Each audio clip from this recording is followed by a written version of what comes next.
Good morning, Sue. Good morning, everybody. Thank you so much for being here. The way I've decided to structure things is I've got some general questions about Act One, and Sue, I thought I would ask those questions of you first, and then I'll share some thoughts about them myself, and then we can kind of open up the floor for comments from other members of the group. One thing, I'm curious how many people just went ahead and read the entire play, because I recognize that it's a little unusual to structure a book group with confining. Yeah, I knew you did, Mary Ellen. That's part of what prompted the question. It's unusual to structure a book group with just reading one act of a play, because ordinarily we would see it produced on stage, and they wouldn't just do one act and then send you home and bring you back for Act Two later. So I am conscious that it's unusual to approach it this way, but I do think there's an enormous value in doing that. And so part of the reason I brought this up is I wanted again to remind people, if you have read the entire play recently or before, to try to confine your thoughts and comments to what was accessible to you just from within Act One. And the reason I think this is valuable is not that this is how I think you should approach all reading you do in your life. I don't think that you should read a chapter of a novel, stop to extensively consider and contemplate and discuss it, and then go on to the next chapter or the next act of the play. I think of what we're doing here in Read With Me as I call it high intensity reading training. My husband trains people in a form of exercise that's very short sessions, very high intensity. And the idea is it's supposed to allow you to build strength and, have the fitness that will allow you to do other activities well in your life. And I sort of think of that as what we're doing here with this approach to reading, is taking this high intensity focus on this play. And then if you do that for a while, I think when you read a play straight through or a novel straight through, it makes you better adept at automatically and kind of instinctively picking up on the themes that you ought to be and making the integrations that you ought to be making. So anyway, I just wanted to give the reminder to confine comments to Act One, but also a pitch for approaching it this way and an explanation of why it's different. Probably if any of you have been a part of a book group before, you usually read the entirety of the work and then meet to discuss it. So that's my thought about why we approach it this way. So with that, I want to start just by asking the question of Sue. And I know you made some comments about this in the footnotes of your publication of Chantecler. What is accomplished with this unusual opening scene of stopping the curtain, having the theater manager come out and stop the curtain from opening? I found that scene utterly delightful. And I sat down to think about what I love so much about it. And I have a list of about 6 things that thrilled me about that opening. But do you want to share your thoughts about that? Well, I think I probably have the same list as you, so I'll just say that it does show partly Rostand's love of the theatre. He wants everyone to be ready to lose themselves in this world, which is, after all, a rather strange world, isn't it? It's a world of animals and a farmyard. But also he's rather teasing the audience because it took so long for this play to be ever on the stage. And it, you can just imagine the audience saying, oh no, what's gone wrong now? And and of course it gives him the chance to explain how they're going to make actors the right size for animals. So there's a practical purpose as well. I don't want to say any more at this stage. I'd like to know what your list is, Lisa. Oh, that's wonderful. So what I learned from your footnotes was the thing about the connection to the play having to, wasn't it something like 10 years that it took? He took a long time. Yes, he planned it, I think 1992. So, Okay. well, and he'd written most of it by 1994. He just had to connect the bits together, really. Mhm. But because he was a perfectionist, he kept improving it. You know, Mhm. he's never satisfied. He probably would never have. You know, there's a joke later on about the best poems are never finished, and he actually wrote a poem like that. Yeah. So yes, thinking about the number of years it took for it to finally appear on stage, the buzz about it. So people were, you know, there were rumors circulating about it and people trying to find out what it was going to be about. And his fame, you know, the fame and popularity he already enjoyed. And so then the idea of finally sitting down in the theater, the curtain is about to open and having someone come out and say, no, stop, not yet. I love the humor that you suggest there is in that moment. But also, so Rostand and Chantecler himself are romantics, and it allows him to start romanticizing right from the start. So you described it as kind of putting them in the mode to appreciate the moment of being in a theater. And that's one of countless moments in life that he would suggest we ought to relish and appreciate.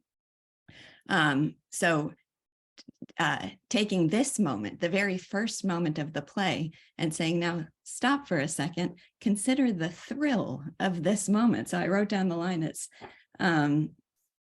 let's see. The curtain is a wall, a flying wall, assured that presently the wall will fly. Why haste? Is it not charming to delay and just look at it for a while? Charming to sit before a great red wall, hanging between two gilt masks and a scroll.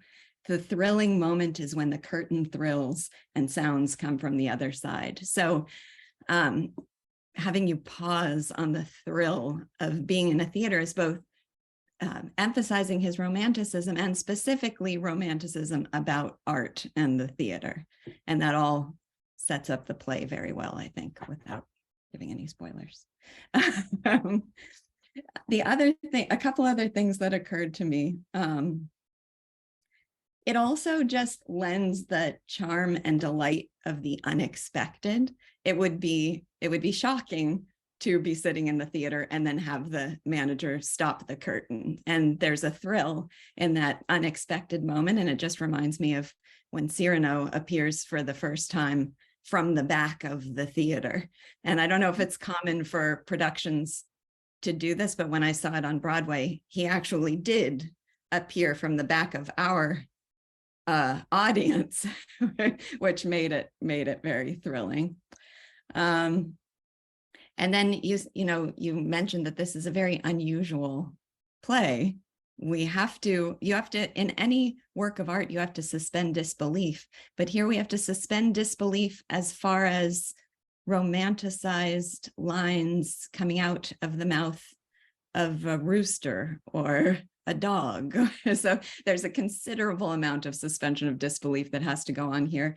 And that opening scene, again, just prepares us to do that so well. We start by just listening to the sounds that are behind the curtain and realizing, okay, these are animals. And then the human beings on the scene, they all depart.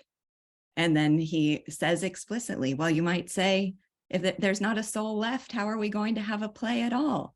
But drama can play out without the presence of a human being. So it's just so clever, I thought, a way of transitioning us from the ordinary world into this romanticized world that involves farm animals.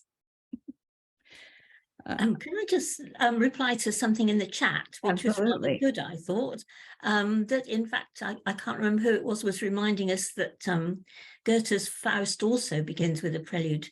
And of course, Rostand was translating or had translated Goethe's Faust. And so that might have occurred to him as a good idea. He may have got the idea. I'm not saying he did, but possibly. Very good point. Thank you. Yes. Yeah, that's interesting because he did need it. I feel like that device was very needed. It's hard for me to picture the play without that transition, or some sort of transition like that. If the curtain just opened on the farm animals, it feels like it would be too perplexing to dive right into that world. Rostand was such a good dramatist. He had a feeling for the theatre. He knew what would work. Someone once said of him, he could have been a great actor instead, or a great director, but he knew what would work. And yes, I'm sure you're right. It was an essential, really, way to start. Yes. Yeah, it strikes me that way. Okay. Oh, so let's see. There's also a comment that in theater, the 3 blows are hit on the floor. Okay, so there's history around the 3 blows that are mentioned. And I did want to give a recommendation again that you get Sue's book. Oh, what have I done with mine? Sue's copy of Chantecler, which you can order through her Genge press, because it is in French, but all of the footnotes are in English. Okay, there we have someone holding up a copy. Shoshana's holding up her copy. I think Sue's getting hers. But a lot of the little puns and turns of phrase and references to other artists that might sort of escape you, those are all explained in a very helpful way in her footnotes. Okay, so the next thing I thought it would be useful to do is try to capture what is established overall in Act 1. When the scene closes on Act 1, what have we been left with? And my general way of putting it would be that we've been introduced to Chantecler and his distinct role, outlook on life, his character, and then the dangers around him that are threatening the world of his farm. And so we're introduced sort of, we're introduced just a little bit piece by piece to those dangers, and especially through Patou, who seems to be much more conscious of those dangers. So it's kind of Chantecler's radiant idealism, and then the sense that there are these dangers lurking in the distance that threaten, or close up, very close up, that threaten his sunlit universe. Does that sound like the right description for you of Act 1? Very much so. Yes, very much so. Yes, okay. And I think you mentioned last time that some people give up when they get to the chickens. And of course, Rostand is a romantic, but in this play, he's being as realistic as he can. In fact, the actors found it a bit too realistic. They got very uncomfortable in their costumes, but some of them. He studied the behavior of farmyards. He'd stand for hours leaning on the gate, staring at the farmyard. And I think you mentioned last time, that's where he probably got the idea. And there's the cockerel striding around and, making sure everything is going well, organizing everybody and so on. And he's trying to emphasize the silliness of the hens. They are silly, and they're so unappreciative of Chantecler in their midst, whereas we have this visitor from outside who is the pigeon, who is setting the scene. Really, this is a great rooster. I was going to say man, but this is a great personage. And the hens take him for granted. And it's the same, isn't it? A prophet is never appreciated in his own country. And so although the hens are very silly and their behavior might get on one's nerves a bit, it has to establish what sort of people they are. And then they contrast, of course, with the pheasant. When the pheasant arrives and he can have a proper conversation with her, so that's important. But he studied books about behavior of birds. He actually bought some exotic fowls and had them in his garden, except they had to be taken away at night. They were too noisy, but in the daytime he could go and study them. So yes, there's and Patu is so valuable here because Chantecler hasn't really noticed that things are starting to go wrong. And he doesn't realize what a danger the merle, the blackbird is. He Right. simply doesn't understand. And so Patu is valuable here, setting out, trying to open Chantecler's eyes. Well, I thought it would be useful to us to go through each of those dangers. So I've made a list of them here. But one thing I wanted to mention is I think it's brilliant the way he combines the realism of it with the characterization, with the type that he's trying to capture. So one of my favorite aspects of the hens is they're continually going, what is she eating? What is she eating? And you can picture the behavior of chickens, you know, one starts pecking at something, the others gather around, and even the what is she eating, I don't know what it would be in French, but the cadence of those words sound a little bit like you know, the clucking of chickens. But it also shows their flightiness too, because they'll do that in the middle of a significant discussion. Something important is being talked about, and they'll run away and say, what is she eating? And then you know, as the female characters he's surrounded with, they both they all regard themselves as his favorite. And there's a pretense of appreciation for him, but even the fact of being clueless enough to believe that each of them is the favorite, I think shows that connection is not so meaningful.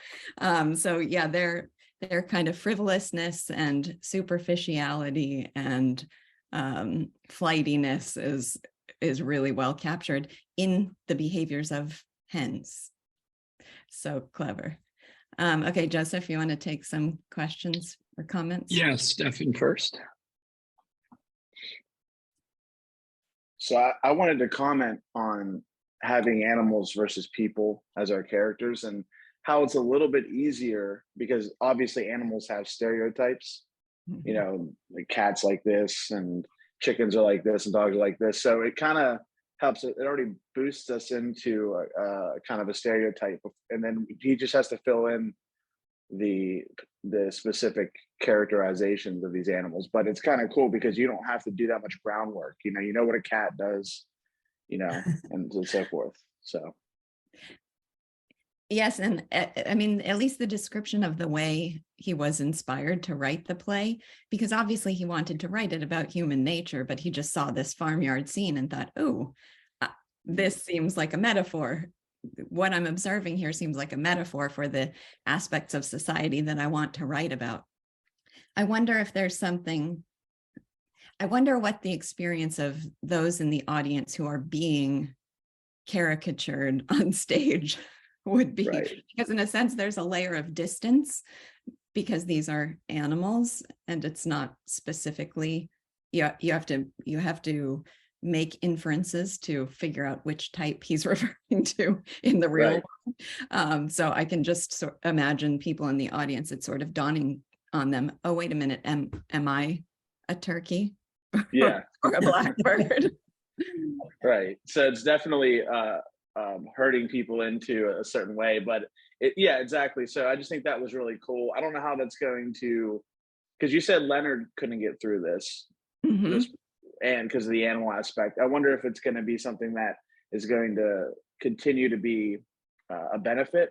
But at the beginning it was a benefit, you know, because like I said, you don't have to explain what a cat is. We know their attributes in a sense. So no, I think that's a wonderful question that I'd be curious to hear what people see when we get to the end is, are you able to emotionally identify with the characters here as much as you would in a play with human characters? So can you feel as attached to Chantecler as you can to Cyrano de Bergerac? I can tell you that I can, absolutely, but it does surprise me a little bit that he was able to pull that off, to make me feel as emotionally invested in a set of farm animal characters as I would be.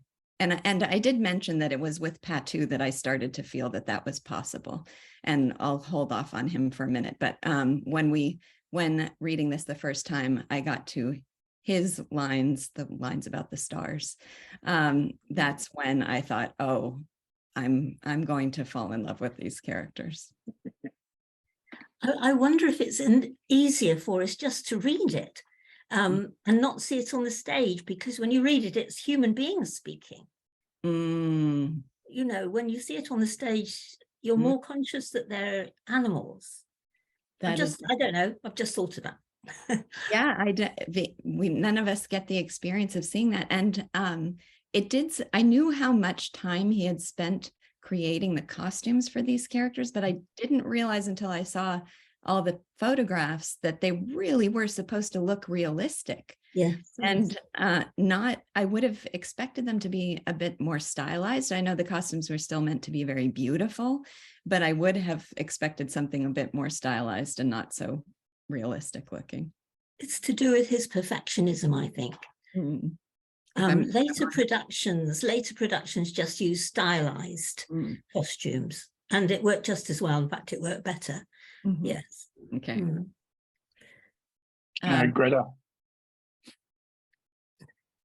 I was just wondering if Chantecler is supposed to be totally likable at this point. I love that. To be fair, I read it a little bit quickly, but there were a couple moments where I was like, I don't totally love how he's acting. And the only one that comes to mind right now is when he's talking to the hens and they're all claiming to be his favorite. He's like, hush, quiet. And that just felt a little like why is he playing along with the pretense of each of them being his favorite as opposed to just, I don't know. I don't know if anyone else had that experience too. Can I say something? Yeah. Chantecler in this Act 1 is not being presented as a perfect character. Okay. He is a rooster. He has to look after his hens, and of course it's easier if he makes them feel they are special. But I think a lot of that is in their mind, because you can see from his reply that to each of them that they're not special to him at all. When he's excelling, he has this wonderful sort of almost exaltation in being a rooster. You might think, well, what, is this the hero? Really, he seems very pleased with himself. He's not perfect. And being a rooster, he has to look after all his hens. It's part of the realism of the act, yes. And yes. I'm very grateful that Greta asked that question and for your answer, though, because you could interpret that line as meaning he's a womanizer and he's trying to deceive them all and persuade them that they're the favorites. But what you said just makes perfect sense, that it's just, he really is just assuming the role of the rooster and the protector and the caretaker and making sure everybody is taken care of and in order and doing the things that the work that they're supposed to do. So the two things that strike me as the flaws that are emphasized in Act 1 are him being excessively pleased with himself and not very naive. Very blind to... Oh, absolutely. He needed Patu to point out all these things to him. Yes, he's not aware at all of what's going wrong in the farmyard. To him, life is wonderful. He loves being a rooster with all its joys. He's not going to tell his secret to anyone. It's such an important secret, he keeps it to himself. Raj. Yeah. Oh, sorry. Let's take maybe a few quick comments, but I do want to get on to the next question because I think it'll direct us properly. Raj.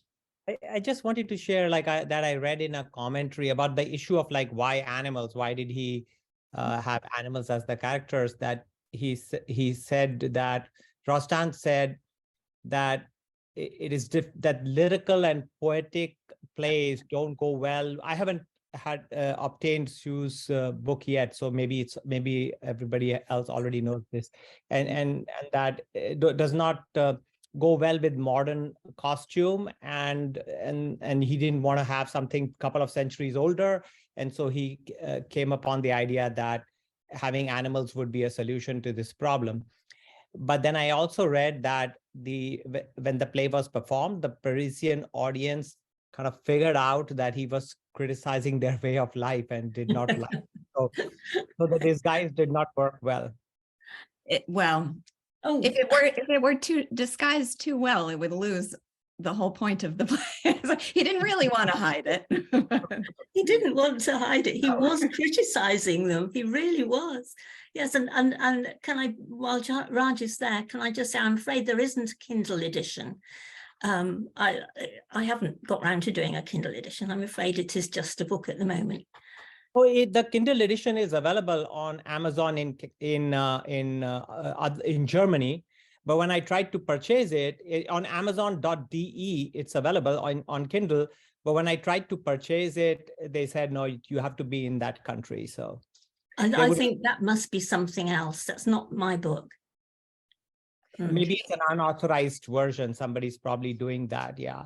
The Man Who Got Cyrano is available on Kindle in Canada. Again, I was so frustrated that Amazon doesn't let you buy from a Kindle book in another country. Well, so Sue mentioned last week that it's available for pre-order. She's only just produced a Kindle version. And that's the biography. The biography is now Kindle. The Chantecler is not on Kindle. Right. No. Okay, I'm sorry to not be able to take all the comments and questions, but I want to talk about who Chantecler is positively. We had a description of his weaknesses, but we ought not to start that way because this, after all, this act contained the ode to the sun, or the hymn to the sun, which was what inspired your love of Rostand in the first place. So would you say a little bit about what in this first act would make you fall in love with the character of Chantecler? Well, he is obviously trying to do his best. He feels it is his duty to run the court, run the farmyard, and efficiently. He protects the animals as well. We'll see that in another act. He is there as their protector. It is his job to look after the farmyard, make sure it all runs well. He also he comes across, well, when he starts to talk to the pheasant particularly, maybe we haven't got that far in your exposition, but you can see that he is a really good, thoroughly good person who has a vision of what life ought to be like, which is the usual theme in a Rostand play. Yes, he has a vision. And his hymn to the sun is really Rostand as well, because Rostand adored the sun.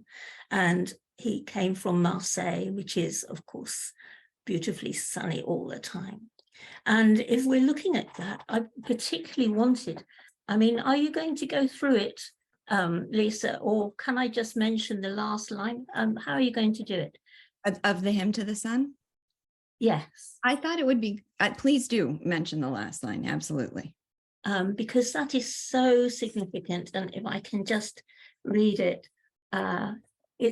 he concludes this wonderful hymn, and it's in different, it's a different form of versification, as the Blackbird says. It is an ode. Mm-hmm.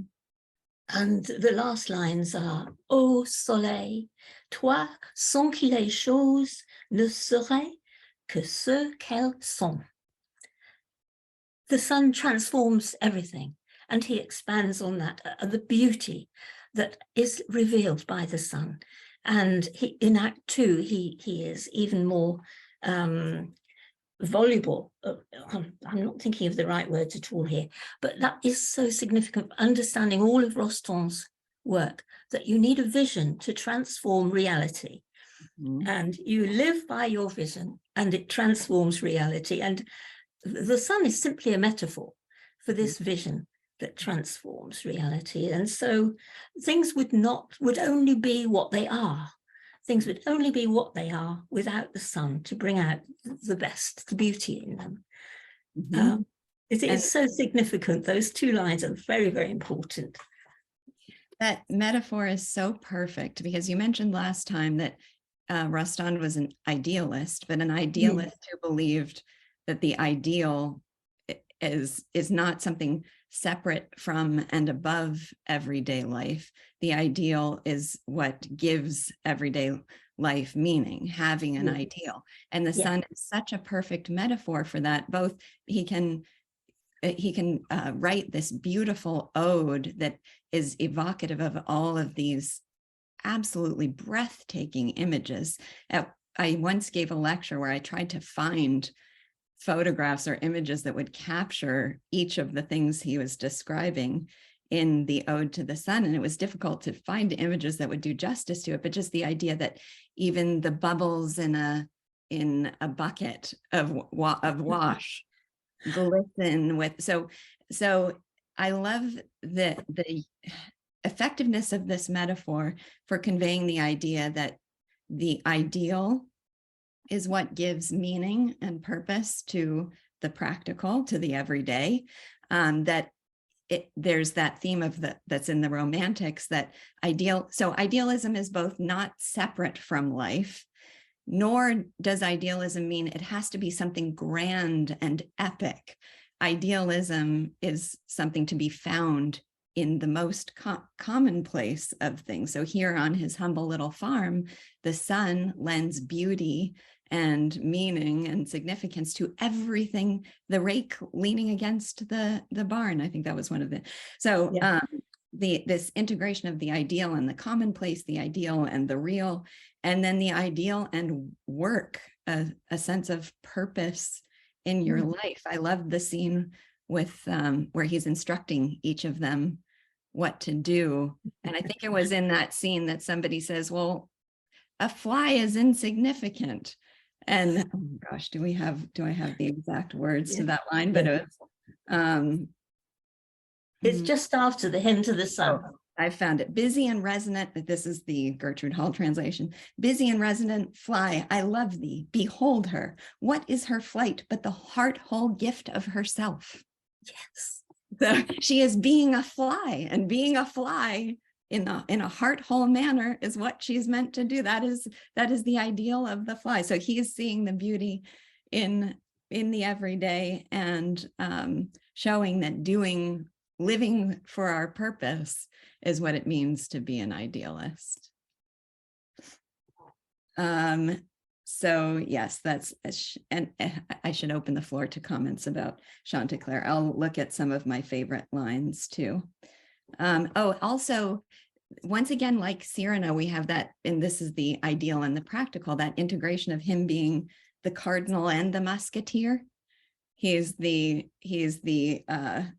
idealist and the protector, and his introduction onto the scene comes with him scaring away the butterfly net. Yes. Right? Yes. So yes.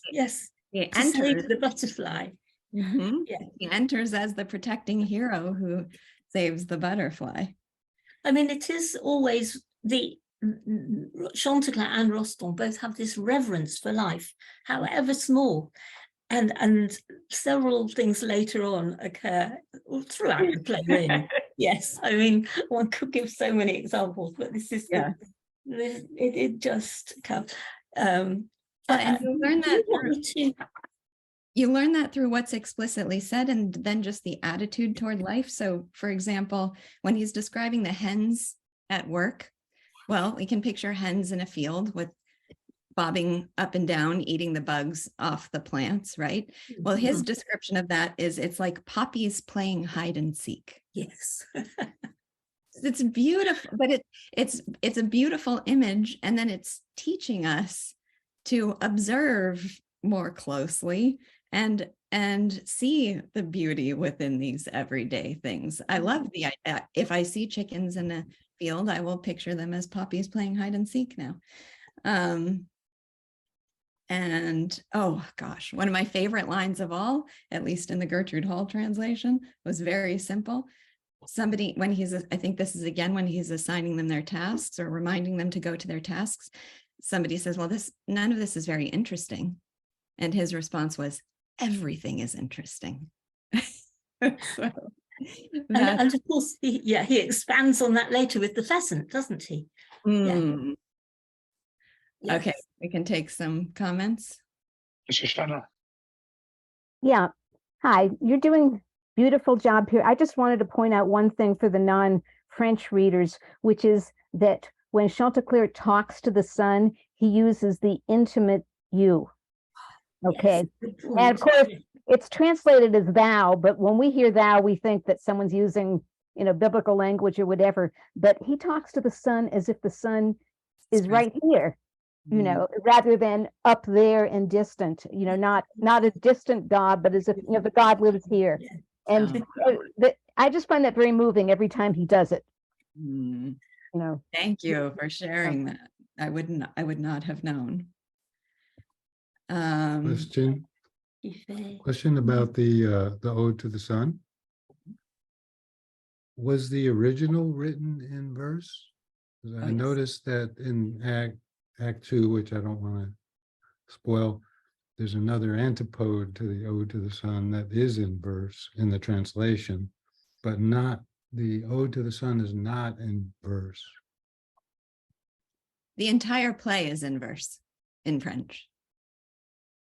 So we're there's missing a so separate- much. Oh, yes, without a doubt. And there's always, so there are many translations. The K. Nolte Smith version that I mentioned is in verse. I believe the Henry Dangerfield, no, Norman, Henderson Dangerfield Yes. Norman, I believe that's in verse that's in too. verse. Yes. And there are always advantages and disadvantages to translating a play in verse, because the verse, of course, is going to limit you in terms of being faithful to the original translation. But at the same time, with Cyrano de Bergerac, my preferred translation is the Brian Hooker version, which is not in verse, but I think does justice to the spirit of the play. But then there's who's the Clockwork Orange guy, the other translation. Anthony Burgess. Anthony Burgess translation is in verse, and That has so much panache. I love that one. so yes, There are some very good verse ones. Yes. Very without good a doubt, without a doubt, we who cannot read it in French are missing out. I'm sorry to say. But the Hymn to the Sun as well is in a different kind of poetry. It is an ode, and you'll find later on there's an ode to the night as well, which is coming up in Act 2. Anything special is put into verse, a different kind of verse to make it stand out. Yeah. Well, the ode, that's a good transition actually into the dangers, because we know that it's an ode because the blackbird interrupts to say, "Oh boy, here we go.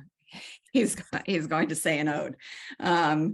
Says something cynical and disparaging about it.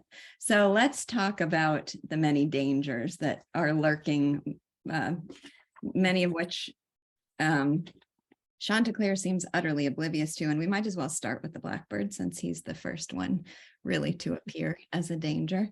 So who is the blackbird? Sue, do you want to give us a little summary of who he represents?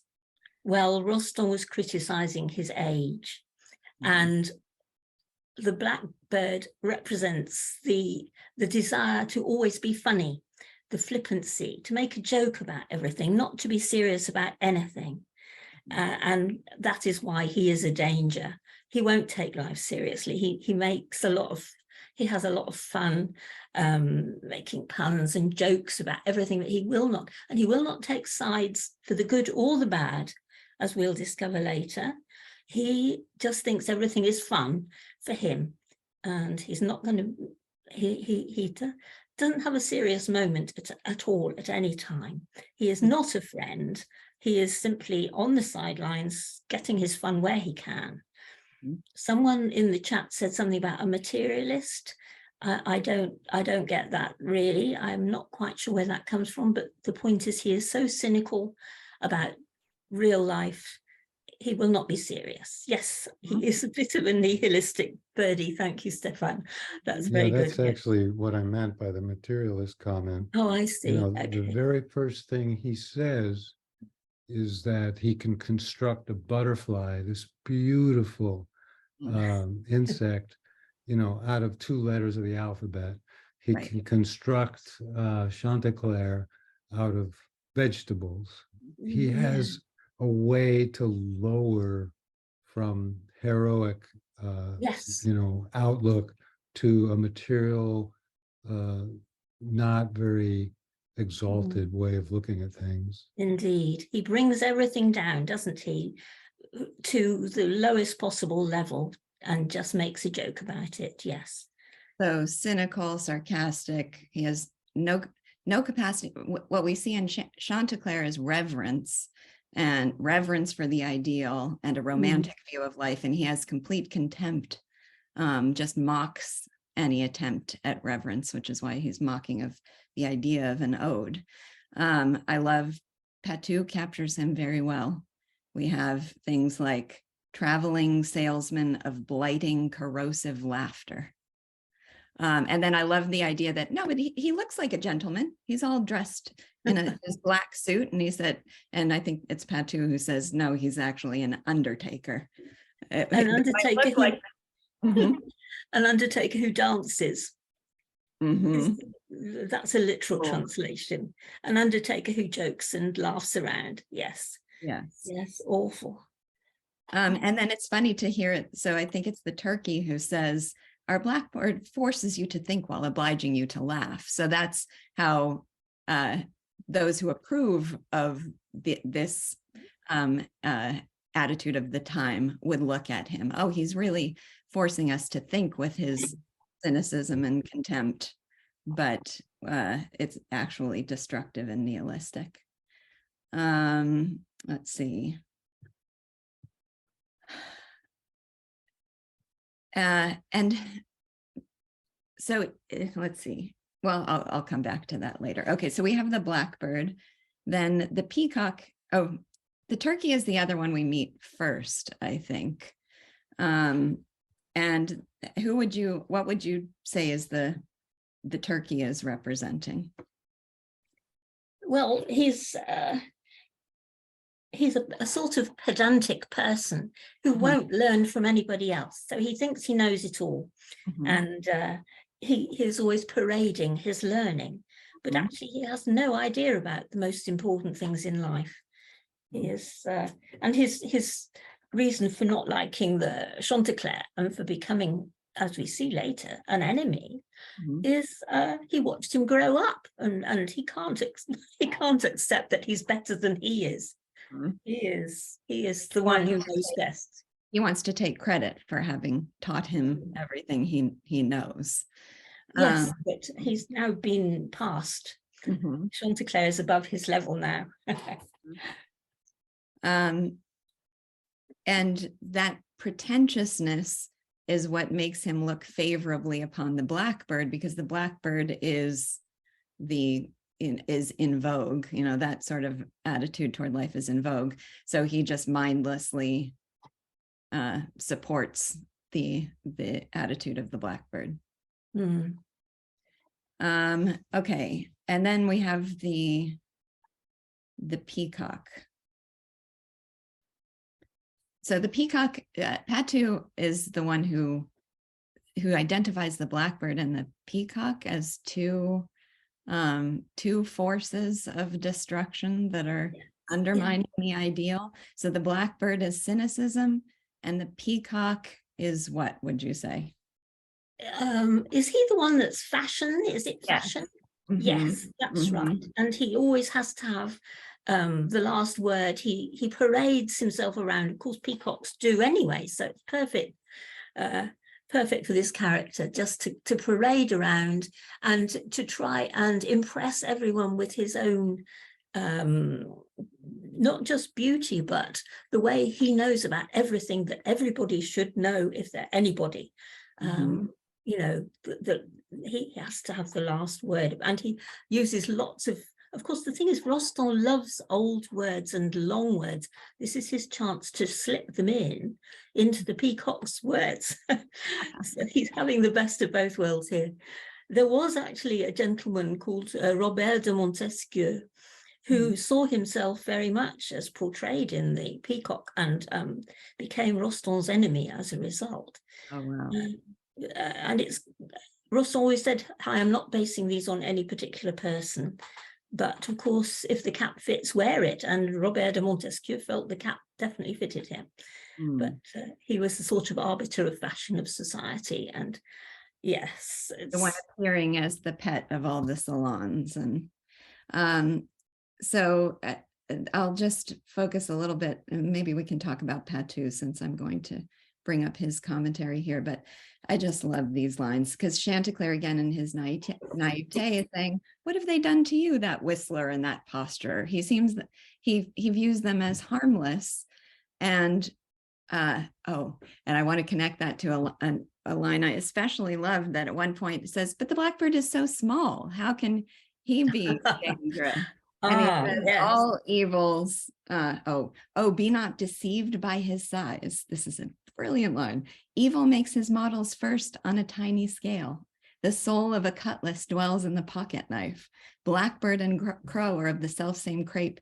And here it says the striped wasp is a tiger in miniature. I read in your translation that there's a tiger beetle or something. Tiger. Yes, there is. Yes, yeah. Someday.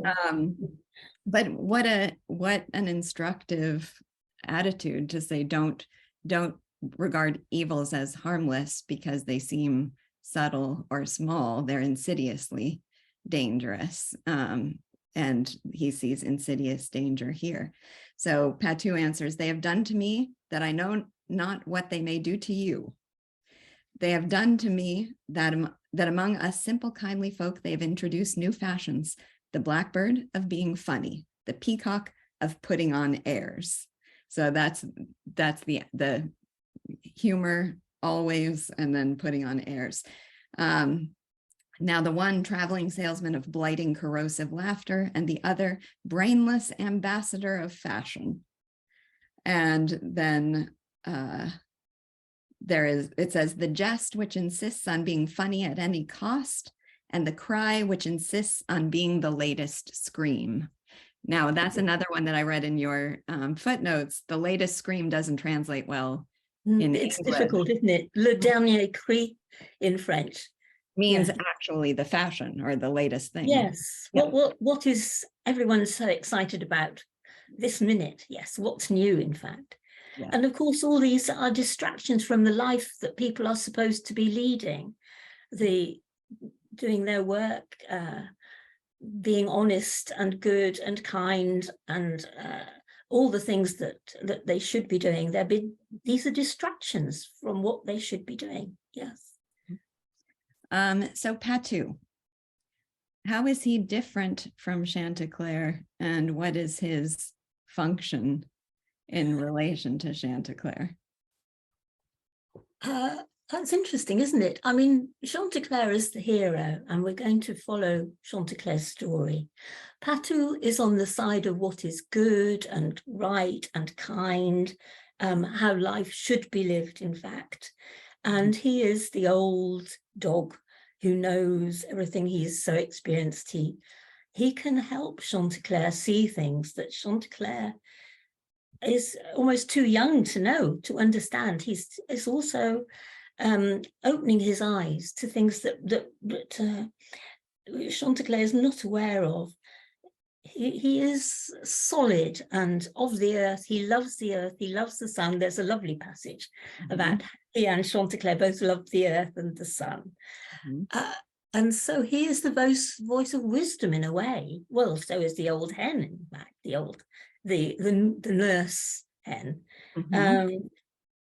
He will always do. When the pheasant comes, I don't know if I'm leaping ahead a bit, but Patou is the one who keeps his head and reacts in a very sensible way to save her. The others react in character, really. Chantecler is just bowled over because she's so beautiful. And the blackbird, of course, rushes off to tell the guinea fowl who runs a salon. They all react in their own ways, but Patou is the one with his feet on the ground, the common sense. This is the way we do it, you know. He's a balance, really. He is the weight that keeps everything on the ground and serious Mhm. Yes, he is the counterbalance to the other flippant, the flippant blackbird and the other characters like that. I saw a comment from Greta that occurred to me too, but I think there are differences. She said it reminds me of Cyrano and his friend, meaning Libre. That Yeah, very similar. Yeah.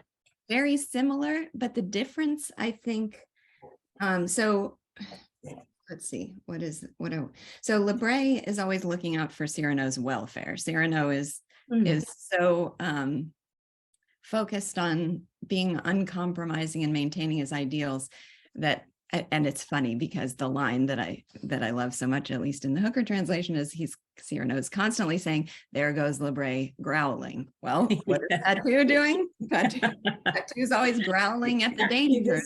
I'm glad you made that connection. They're very similar, aren't they? And they're performing a similar role. Mm-hmm. Yes, very much. Trying to keep their eyes on reality and what's actually yes. There's something significant. So Libre, and I guess the other thing is something about the kind of scale of idealism, because Patu is an idealist, but he's not an idealist in the same sense as Chantecler, where he could rhapsodize about idealism. So I wonder if here Chantecler is the artist who is introducing us to the ideal. And Patu is just, he is an idealist in his soul, but he's not the one who's able to open the eyes of everybody else to the ideal. He's the one looking out for the person who can. Yes, exactly. I mean, Chantecler, you say artist, I say poet. And of course, but you're right. A poet is a kind of artist, and an artist is, yes, absolutely. But Rostand being a poet himself, and he always talked about himself as a poet. He has all his heroes are poets, and Chantecler is no exception. He's made up this wonderful ode in honor of the sun.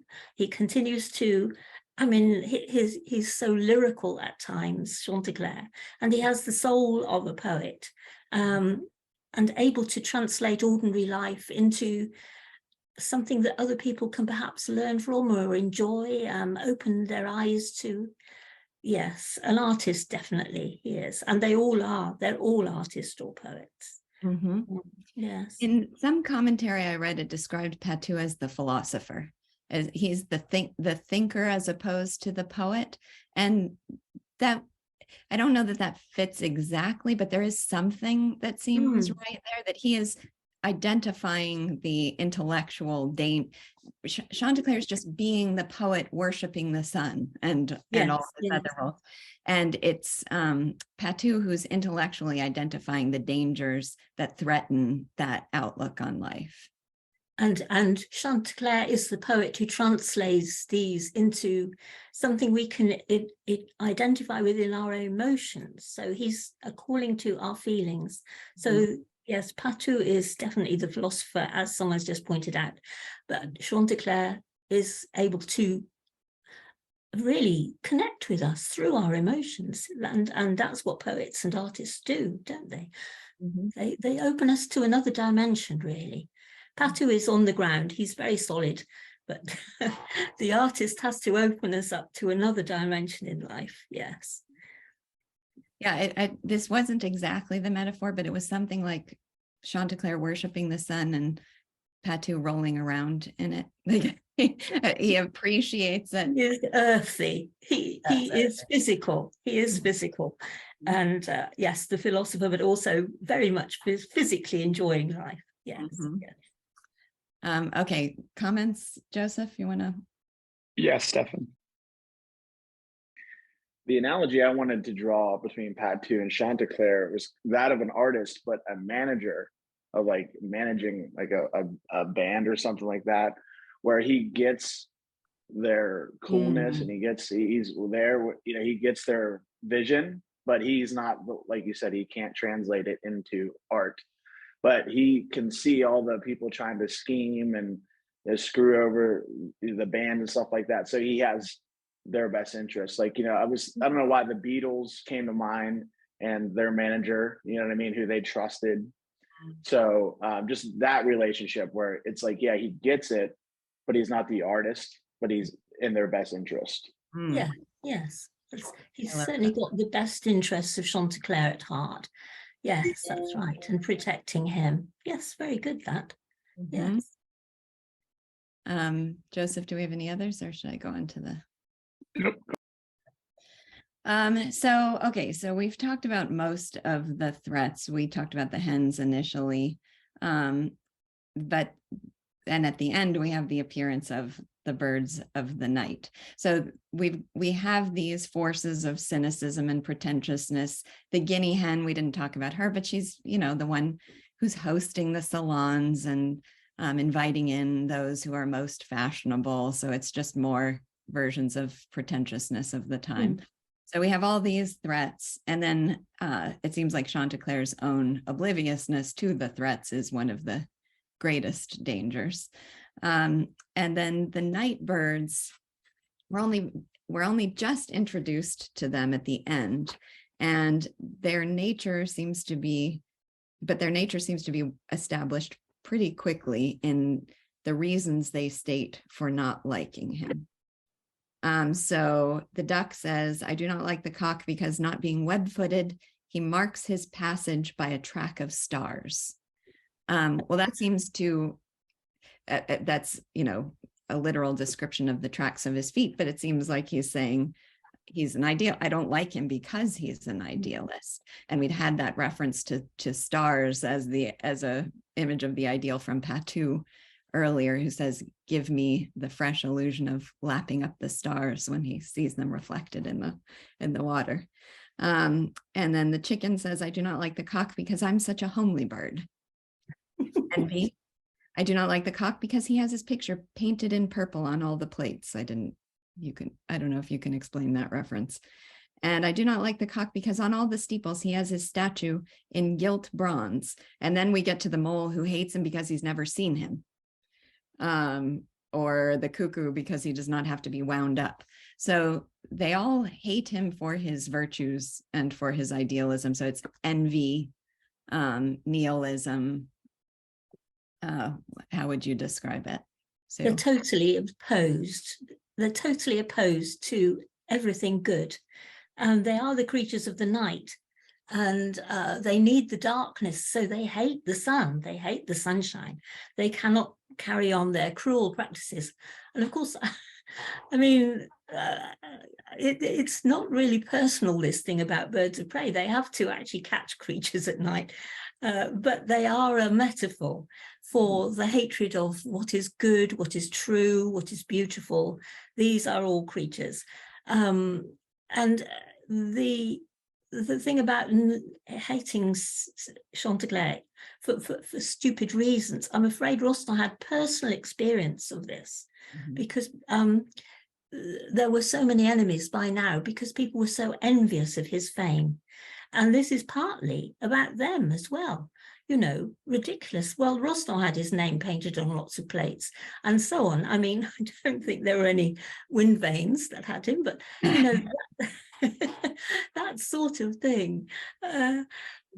Rostand had experienced all this. He was trying to write idealistic plays to wake people up to the dangers, what was happening in modern life. He wanted to alert people, but there were people who loved these things because they liked the cynicism that suited them, the materialism, everything was what they wanted, and Parisian society was very much like this at the moment. That's why he wrote the play. Really, he's trying to combat all these trends in modern society, which of course we still have. I mean, whether it's just because we're human, I don't know, but the trends continue. Yes, so yes, it's you could say it's much too facile a contrast, but this is the contrast between the creatures of the light and the creatures of the dark. Yes. And did you want to briefly mention the pheasant before? Yes, I do. Yeah. So because she's fascinating as introduced, because she's dazzling, and Chantecler is immediately taken by her, and she stands out so starkly against the hens, but Patou seems to recognize her as a danger right. It gives us the feeling that there's something dangerous in this too. Well, she is actually, she's a female who's taken the colors of the male. Right. In fact, she is, what was happening at the time was a phenomenon called the New Woman. And women were, in Europe anyway, trying to stand up for themselves, take on responsibilities, take on powers, and a lot of people resented this. Well, males resented it. So yes, there was certain resistance, but of course Patou is worried about Chantecler because he can see Chantecler has fallen for this pheasant. He's totally in love with her now. He is worried that she will take him to the salon, and if he goes to the salon, they will make him reveal his secret, which Patou has guessed, but knows it has to be secret. It has to be secret. So she is a threat in that she's a danger to Chantecler, because Chantecler will go head over heels. And in fact, he almost agrees to go to the salon. And then the blackbird says something ridiculous, and he says, no, I'm not going.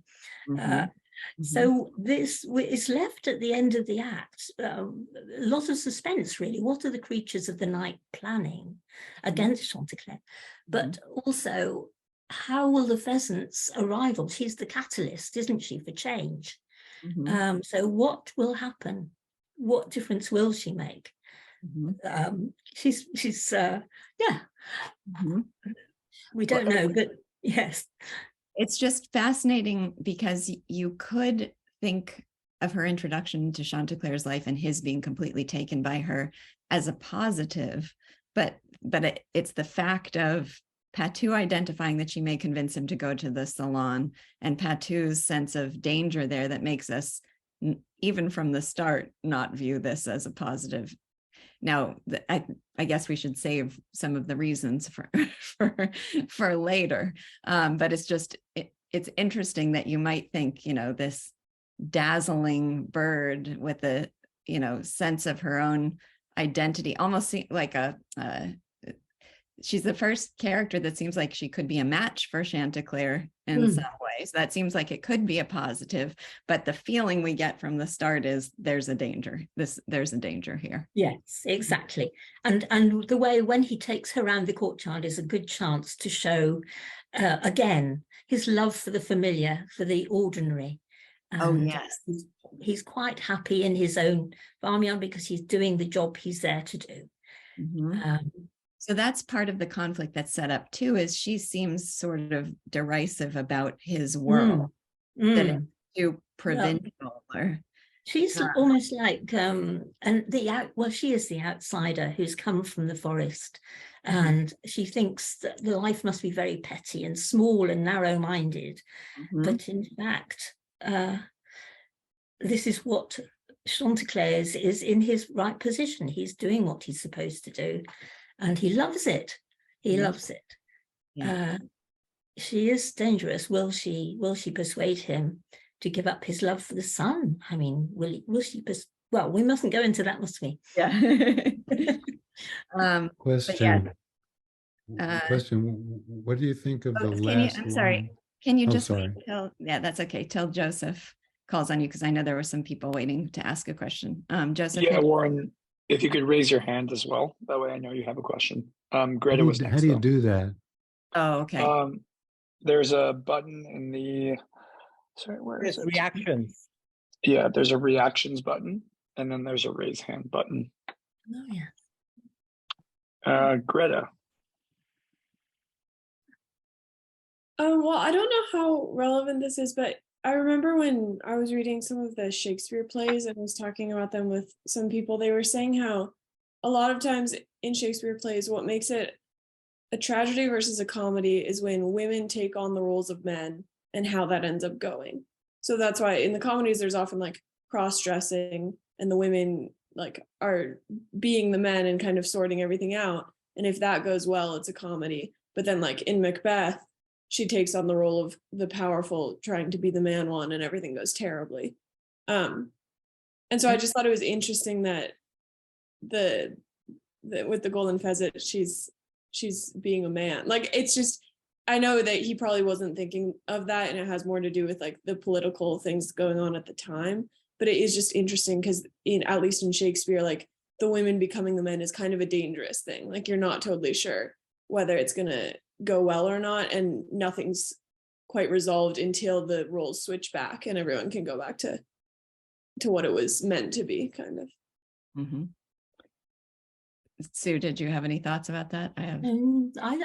I don't. Could you give us an example? Because I'm thinking of plays where that doesn't work at all.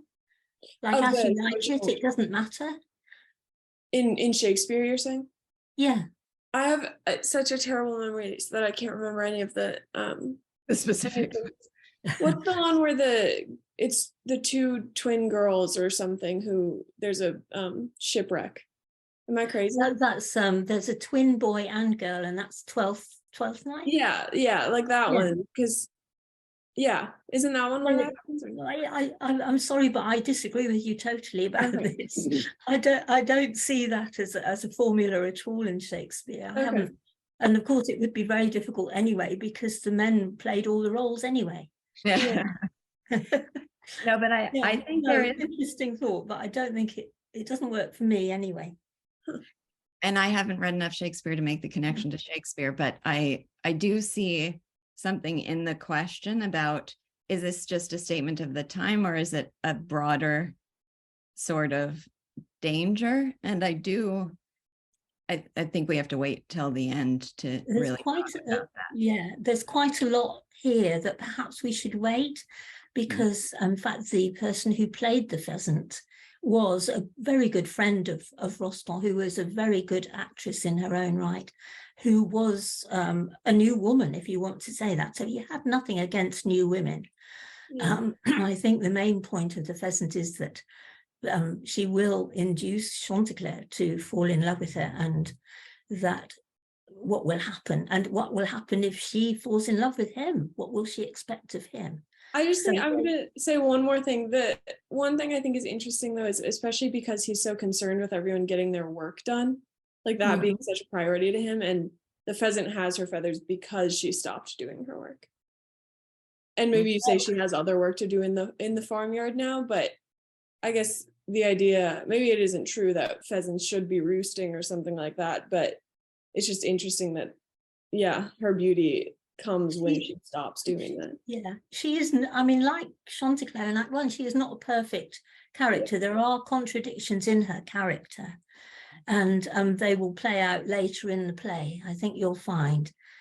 So yes, she's not a goodie, if you want to put it like that. She's not, she is just a stranger who is going to play a role. She's a catalyst. The fact that she's renounced her duties is a very important one. I'm glad you raised that, but we will see. At the moment, she's not renouncing that.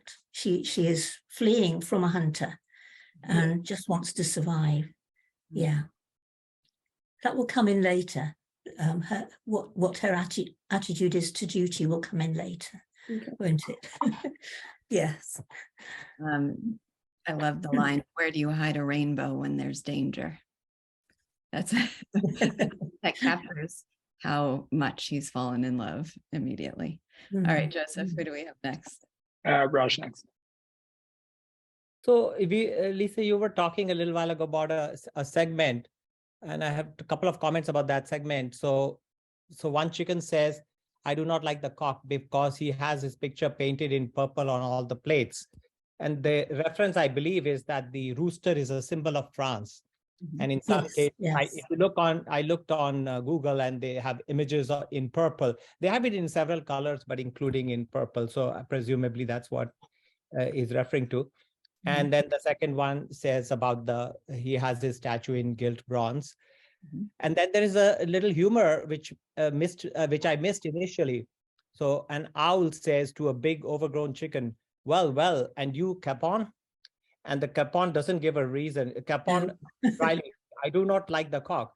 And the humor is that Capon means a castrated rooster. He doesn't want to say the reason. He just dryly says, I do not like the without giving a reason. Absolutely, absolutely. And another example of envy as well. So humor and an example of envy. Yes.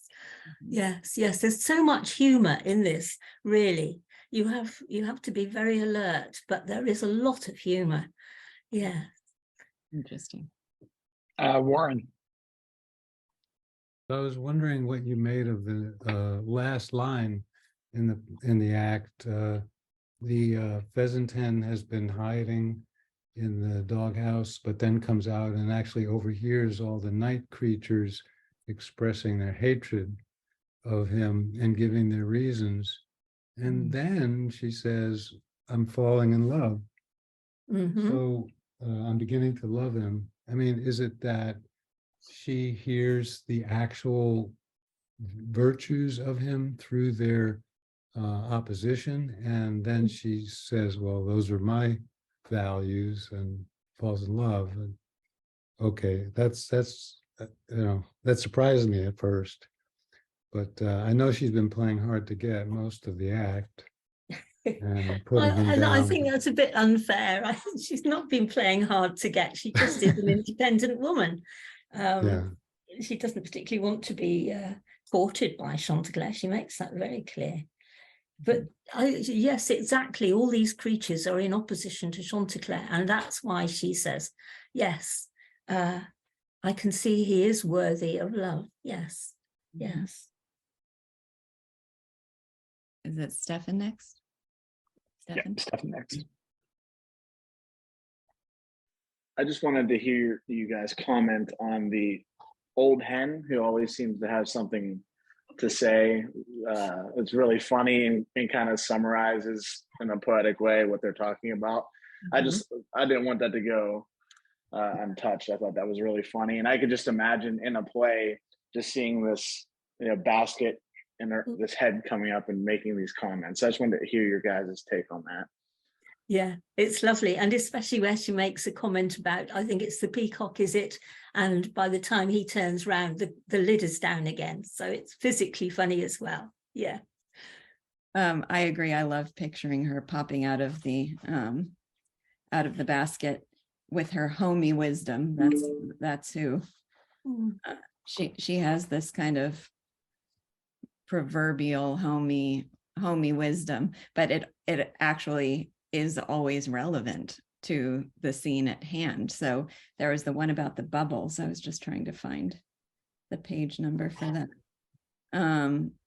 But she says something about the bubbles, which were, signs of danger, and Patou follows that up, and everything that happens afterwards, he points to it and says, there's another bubble, that's another bubble. Yeah. So she set that up well, but let's see. There was something about a well too, that a well can see the sky. Oh, here it is. Yeah. Bubbles floating down the stream tell of laundresses upstream. So you see the signs of something, and they tell you that thing is there. And that's what Patou has been doing with Chantecler the whole time, is trying to point to the bubbles that indicate the dangers. And you mentioned the well. With the well, it's the water in the well that can see the sky best. And Rostand loved that image so much, he actually wrote a poem, The Three Kings, Les Trois Mages, about how it's the least of the three kings, who was looking after the animals and saw the star that had been lost in the water of the well. So this idea, and he's also replying to the people who say, how on earth can you live so far from Paris? I mean, what on earth are you doing living out there in the country? This is his reply. Life carries on in the country. It's there. It's still here. Yes, as much as anywhere else. Yeah, that's nice. Okay, any other? So let's see, do I have any last questions? There's just so much humor, isn't there, Lisa? All through. Like when the pheasant comes in and Chantecler sort of walks in a special way that he's already had the blackbird has already teased him about this. You know, when you meet a new hen, you're trying to impress her. This is how you walk, and there he is doing the same for the pheasant, which she doesn't take kindly to at all. Yes, lovely. Molly? I just wanted to put in a plug for the hen that loves the cuckoo in the clock. I love that. It's just so sweet. And maybe impossible, like it's one of those impossible ideals, but it's still an ideal and a way of looking at the world, of like being in love with a sound. Oh, I and actually then- saw it. I whole interpreted it very relationship about differently. it. Oh, really? Oh yeah, no, I saw her as a silly fool who fell in love with a mechanical Really? clock. Oh yeah. Oh, Yes, but, yes. but isn't it, there's a sweetness to it though, too. It's like I'm gonna give you proof that, She's- my okay, I mean, maybe interpretation is correct. later in the play it turns awry, but like I don't have to go but she's later. imagined a whole relationship out of this one little sound. She's created a world out of this little fragment. It is all part, isn't it, Lisa? It's all part of Rostand's criticism of the modern world. Oh, Everything that's not real, is not an alive cuckoo. It's exotic. It comes to, she loves it because he's come from Switzerland. I mean, there's all this thing about foreign okay, birds. that's true. That's true. Yes, And that yeah, pops the bubble. That But was going to be my but proof. still, it was a nice bubble for a moment for me. It says, who is it? Who are, confess. The cuckoo. You love him, but wherefore? Drops her eyes, then with emotion, he is Swiss. And Patu says, a bubble. Okay, you caught me. And then he is a thinker. He takes his airing. She loves a clock. And then it gets even better. He always takes his airing at the same hour, like Kant. Like what? Like Kant. Did one ever, out of my sight, trot Kant? You're going to make rap, you love him because of Kant? And then it turns out she has no idea who Kant is. She just learned this about him in one of the salons. So he keeps time like Kant, so he must be a... So sorry to burst your bubble. Okay, but for just one, it was very sweet that she, like in that very introductory part, before you know that it's all an illusion Well, I and that think she's silly. I saw this silly from Well, this. you didn't fall for it even for a moment. These were the hens who were darting around going, what is she eating? And the next second she's going to ask what somebody's eating. But if we want to find idealism and romantic inspiration, we can just look to the pigeon. I felt like I'm the pigeon. That's worshiping Rostand from afar. I identify as the pigeon. But the pigeon is so uninhibitedly praising and adoring, and he wants just a glimpse, and he's given very poetic lines too. They're not Chantecler's lines. He's not a poet himself, but the one he is whose song is more an ornament to the landscape than the white hamlet to the hill. This is the line I really like. The one he is whose cry pierces the blue horizon like a gold threaded needle, stitching the hilltops to the sky. I don't know how good a translation that is, but it's so That's beautiful. Good. That's very good. Okay, good. And then he says after he gets to have a glimpse, and he says he's going to go back, and he and his wife are going to be talking about it for the rest of their lives, that he had this glimpse. So I just love his uninhibited adoration of Chantecler. And then we can't let I made reference to this line, but we can't let this session go by without actually reading it.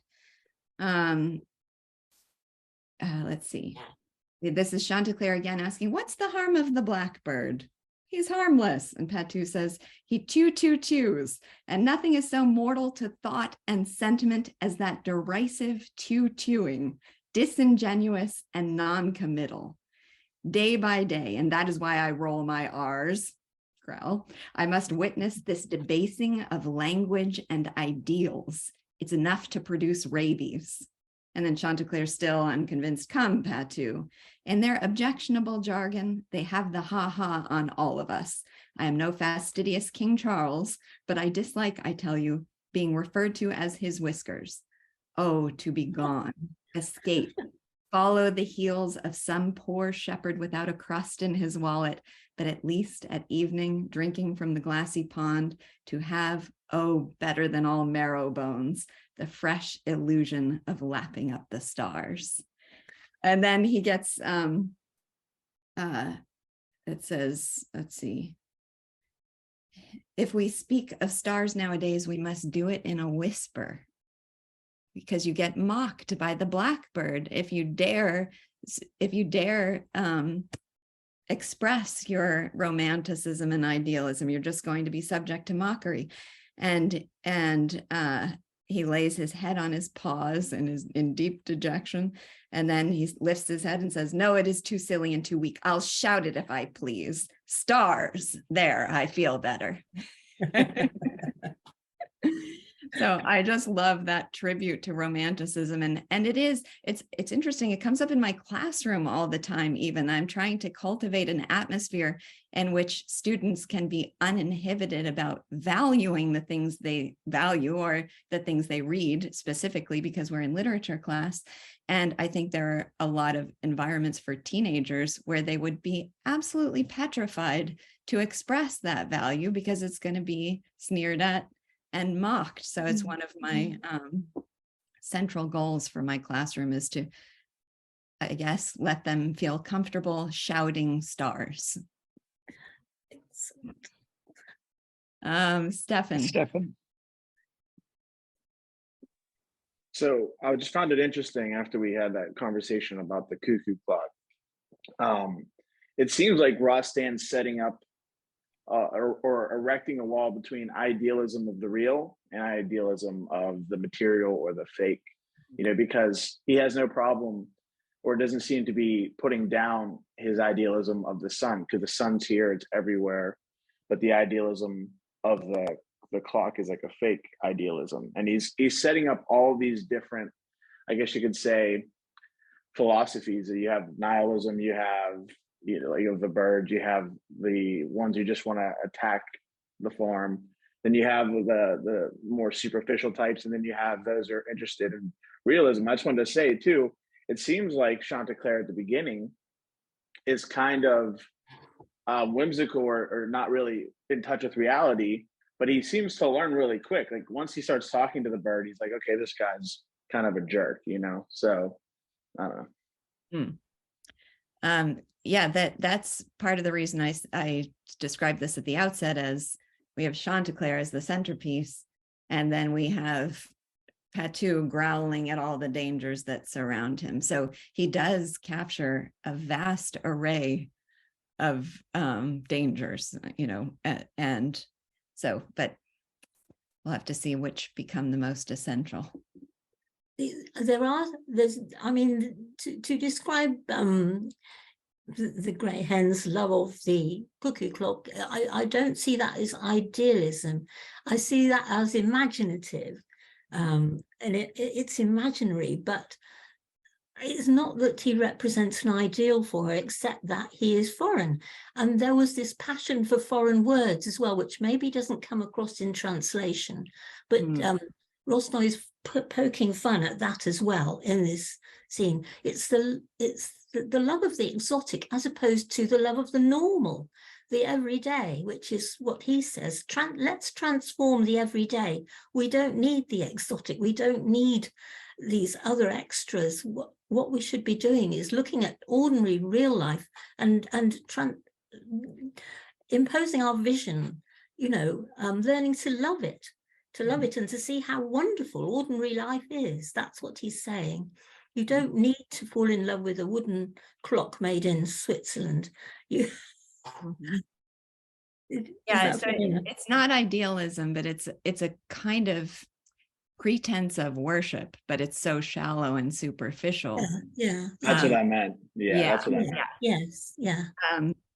You mentioned the love of the kind of fashion of foreign words, and it does not work in translation at all. I only picked that up because of your footnotes, because a lot of the bubbles were just that, where it says, look at him, he's going to take his bath, and the duck says, my tub.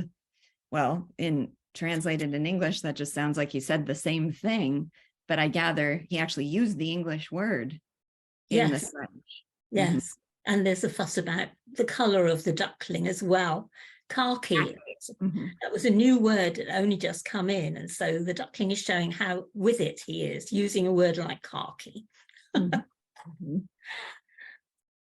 Okay, well, are there any last questions for Sue or comments about the play? Because I think we're going to wrap it up in just a moment, and then we will not meet next week, since next week is Christmas morning. I won't expect you all to gather with me on Christmas morning. And the following week happens to be New Year's morning. I am planning to host a session then.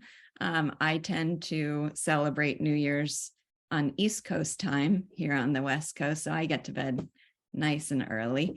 I do understand if some of you are out late and won't be able to make it, but I think it's I love to start off the year doing what I love the most, and starting off the year discussing Chantecler sounds pretty blissful to me. So I'm happy to wake up bright and early and gather with anybody who can make it.